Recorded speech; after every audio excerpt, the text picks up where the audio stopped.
What's up, friends? Welcome back to our YouTube channel. Thank you so much for checking in today. And yes, I'm excited for today's video because I am back after a week off, after some personal development. I'm ready to take on YouTube again. I've missed you guys so much. You'll see your YouTubers talking about this all the time, and like they'll take a break, but like they can't stay away from the camera, and it's so true. The last week, I said I was gonna be doing stuff, and I really didn't. I kind of just took the time off, but I really craved getting back to this and having like a schedule of making it and uploading, and I'm so happy to be back into that. So welcome back to Praying with Praying TV, everyone. It's so great to have you here, and anyone that's new subscribing, thank you for checking in. And so this week, we're gonna do another theme. This is all gonna be tutorial videos on Final Cut Pro. Based off all my analytics, that's what most people seem to want. There's a lot more Final Cut stuff, and I'm happy to do it because I love Final Cut. I spend most of my time in Final Cut doing stuff. So let's go ahead and let's go over. So I'm gonna try and keep these tutorials under 5 minutes. That way it'll be a quick overview of some very basic concepts, and you'll kind of get an idea of how I edit. So in good old-fashioned Peter McKinnon style, let's put 5 minutes on the clock. And let's get started. Okay, so today's video is all gonna be kind of the technical stuff around setting up a project, understanding the project, because this is really where you can kind of brief over a lot of this stuff, and your end product is gonna get hurt because you didn't take the time in the beginning to set your settings just how you want them to be. And so if you're coming from iMovie, you don't think about this as much, but in Final Cut, you really should be tweaking these settings before you start your project. You can get by without doing these things, but in the end, it will save you, and you're gonna build that knowledge when you do start doing more professional stuff or higher end stuff. You should know some of this stuff. Okay, so first thing, open up Final Cut. So when you open up Final Cut, it should load the last thing that you were working on. But for this, we're gonna start a new project. So you can go up to File, and then you do New. Within that New section, you do have 3 options. You have Project, Event, and Library. Now those are gonna be from smallest to largest. So what I wanna do is I wanna flip that, and we're gonna talk about the hierarchy of that. Essentially, library is the biggest thing that you can make in Final Cut. I think about it as an actual library. Like, this is where you go to find all of your media. So you have all your clips, all your photos, all the audio that you're using. Anything that you've used in Final Cut as an asset for a project, you can find in your library. And then the next thing we're gonna go down to is there's something called an event. Going along with the analogy we have of the library, events are gonna be kind of like the books. So that's gonna be where your project, the thing that you're working on, your YouTube video, that's where that's gonna lie. And then you're gonna go into the smallest thing that you can make in Final Cut, and that's a project. Now, a project is gonna be kind of like the chapters inside the book. They maybe go along in a series of stuff, and the chapters kind of relate to the overall theme of the book, but they're their own specialized chapter. For me, my library is YouTube,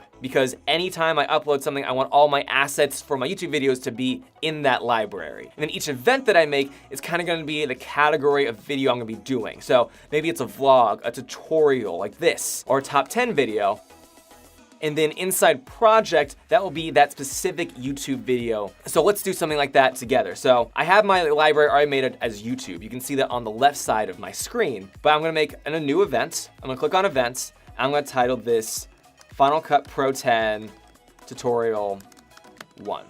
I'm saving it in my library of YouTube. You okay? Cool, so now over on the left, it's called your browser. I can see that Final Cut Pro Tutorial 1 has been added, but now it's blank. And I can see on my screen, a lot of black, nothing to inspect, but I have new project. If I click on new project, I now have that project. I'm in today's video. So just call this Part 1, just for simplicity's sake. It's in event, Final Cut Pro tutorial number 1. We're gonna go to video, skip time code. This is where you're gonna set your video settings. For me, I record in 1080, but let's say you're shooting a 4K video. You click on that, you can have these different selections. You can go down to 720 if you want something low HD. There's a bunch of options here to choose from, but there's also that option for custom. You click on custom, where it says resolution, rather than being like a fixed little tile, you have these 2 sections where you can choose what you want. Now, this is great if you're doing something for IGTV, or maybe you're doing something for a phone, you wanna have it outside of landscape, you want it more in portrait mode.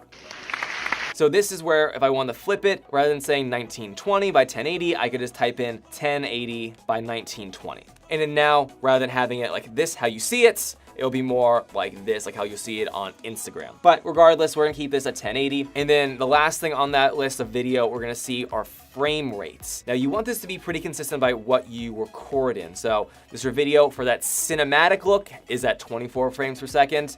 So we'll switch it to 24 frames per second. Rendering, we'll do Apple ProRes 422, which is, you could switch it to Apple ProRes 4444 or uncompressed 10-bit 422.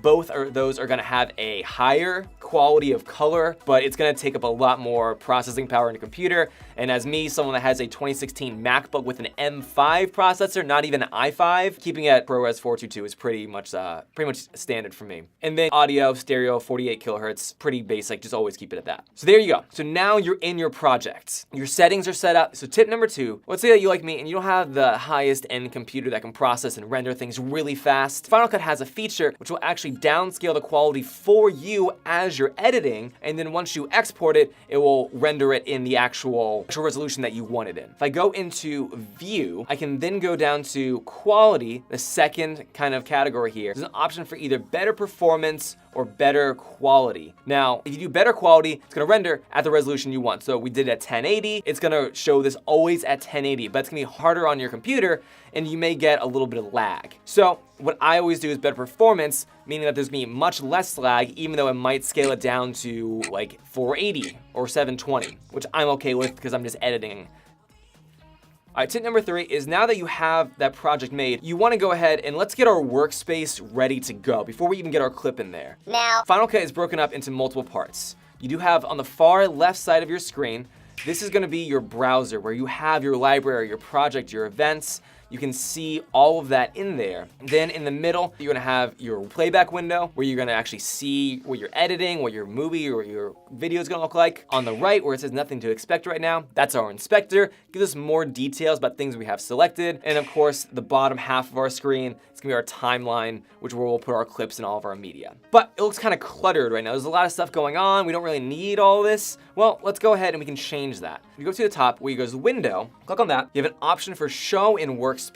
Now these was like 7 or 8 things are different options that you can have to customize your workspace. So let's say we didn't want our browser, which we know is the left-hand side, and click on that.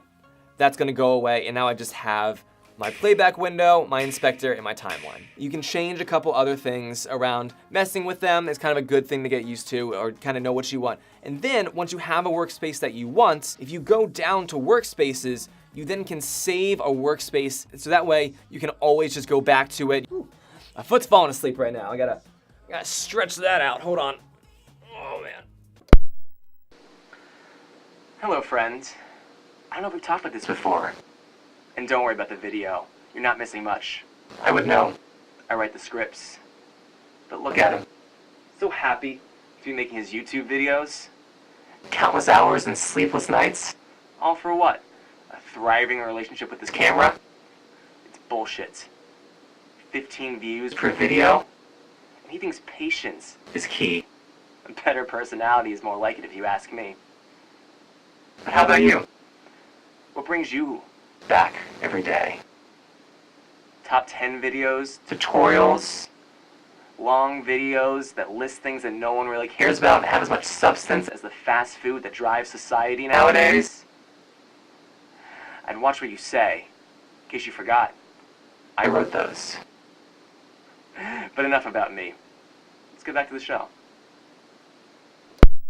So far, that's how I like it. I have my playback window, I have my inspector, my timeline, and I have some audio levels on the bottom right. For me, that's basic enough, and I can see everything that's really going on. All right, tip number 4 is, okay, now that you have it set up, you wanna put your clips in there, right? So you could definitely go up to File, Import, and then Media, or honestly, you probably just do key commands and you just do Command I. When you do Command I, you get this media import window. And on the left-hand side, you can choose where to pick all your media from. So for me, I keep it all on my desktop, click on desktop. You have your lists down here of everything. I have a folder that I saved called Final Cut Tutorial Video 1. On the bottom right, I can do import selected. Bam. So now we have it in our browser here. You can see under clips, we have this clip of me being a doofus like usual. I don't know. What you can do is I'm gonna click it. You got a little hand there. I'm gonna click it. I'm gonna drag it right on in to my timeline. And there you go. Now my clip, inside my clip in my timeline, but you can see that my browser now has come back and I don't want it there. So I could go back to Workspaces like how I just showed you all. Or you do have these 3 options up on the top right of your screen that are kind of like shortcuts. So the one with these 6 little squares, that will get rid of that browser. The one next to it is our timeline, or you can get rid of the inspector on the right. But anyway, so that's that. So now I have my clip is imported. I'm ready to start editing. This is gonna bring me to part 5. So your workspace looks good, your clip is in there. You realized, shoot, I really actually wanted to put this on Instagram instead. Thought I wanted to do YouTube, but now I want to do Instagram instead. Don't worry, you can change that. Click on the button on the top right to open up our browser. You can click on your event, you can click on the project, and now